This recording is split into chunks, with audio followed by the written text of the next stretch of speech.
प्रदेश के मेरठ से सामने आई एक लव स्टोरी इन दिनों जबरदस्त विवाद में घिर गई है। आकांक्षा नाम की एक युवती जो एक बैंक में नौकरी करती है, अपने दोस्त साहिल उर्फ शावीज राणा से शादी करना चाहती थी।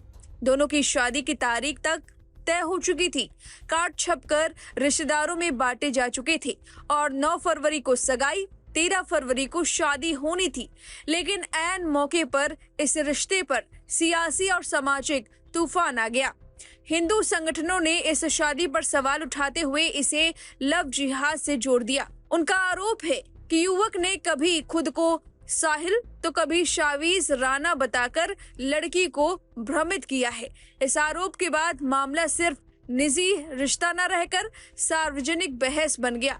अखिल भारतीय हिंदू सुरक्षा संगठन के राष्ट्रीय अध्यक्ष सचिन सिरोही ने आरोप लगाया कि शादी के कार्ड पर युवक का नाम साहिल है, जबकि असल पहचान शावीज राणा बताई जा रही है। उनका दावा है कि युवती को मानसिक रूप से प्रभावित किया गया और यह रिश्ता उसकी मर्जी से नहीं बल्कि दबाव में बना है। सिरोही ने यह भी कहा कि ऐसे मामलों में कई बार लड़कियां बाद में पछतावा करती हैं, इसलिए संगठन इसे बेहद गंभीर मान रहा है। हालांकि आकांक्षा का कहना है कि ये लव स्टोरी को गलत तरीके से पेश किया जा रहा है। साहिल का नाम उसने ही बदला है ताकि वो अपने धर्म में शादी कर सके। हिंदू संगठन से आकांक्षा ने खुद के लिए खतरा बता दिया।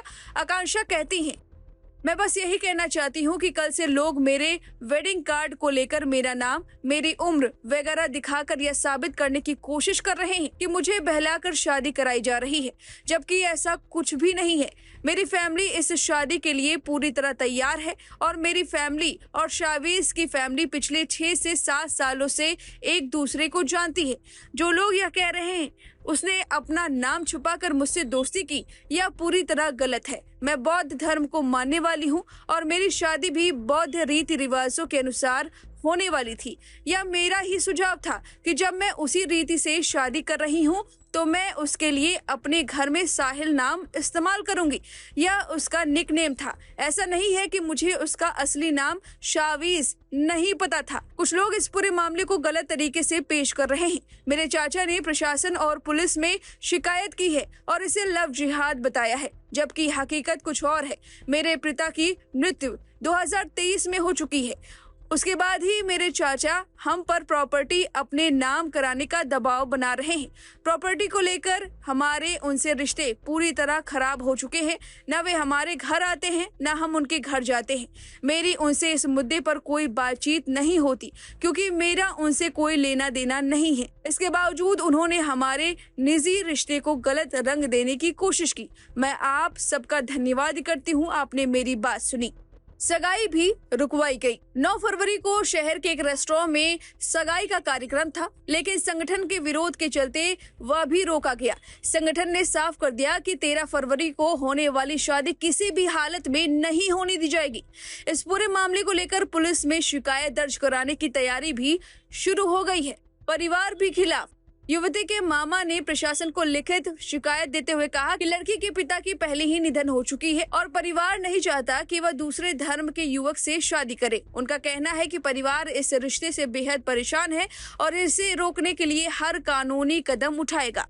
सीएम योगी से लगाई गुहार। मामले ने तब और तूल पकड़ लिया जब सचिन सिरोही ने इसे मुख्यमंत्री योगी आदित्यनाथ तक पहुंचाने की बात कही। उन्होंने मांग की कि ऐसे मामलों की विशेष जांच हो और जो लोग लड़कियों को गुमराह करते हैं उनके खिलाफ कड़ी कार्रवाई की जाए। फिलहाल आकांक्षा ने इन सभी आरोपों को सिरे से खारिज कर दिया है और उनका कहना है कि गलत आरोप लगाए जा रहे हैं। वो खुद की मर्जी से साहिल से शादी करना चाहती थी और उन्होंने ही नाम बदला है। फिलहाल इस पूरे मामले पर और आकांक्षा के बयान पर आपकी क्या राय है? हमें कमेंट करके अपनी राय जरूर दें। बने रहिए लाइव हिंदुस्तान के साथ। जब अंतरधार्मिक विवाह में लड़के को आपत्ति नहीं है, लड़की को आपत्ति नहीं है, दोनों लोग बालिग हैं, तो ये तथाकथित हिंदूवादी संगठन कौन है? कौन है जो योगी आदित्यनाथ के उत्तर प्रदेश के शासन को सोमालिया बनाना चाहते हैं? कौन है ये लोग जो भारतीय जनता पार्टी का शासन और प्रशासन जिन्हें प्रश्रय दे रहा है कि उत्तर प्रदेश में कानून का राज नहीं, संविधान का राज नहीं, सोमालिया बनाने की कोशिश में है कि जिसको चाहें, जब चाहें, जैसे चाहें और जहां चाहें उनको उनके अपने निजी कार्यक्रम करने से रोक दे रहे हैं। आदरणीय योगी आदित्यनाथ जी, ऐसे तत्वों को पहचानिए। ये सिर्फ और सिर्फ भारतीय जनता पार्टी को ही नहीं, देश के संविधान के ऊपर चुनौती है, खतरा है। ऐसे लोगों को पहचानिए, नहीं तो भारतीय जनता पार्टी का अस्तित्व ही नहीं बचेगा।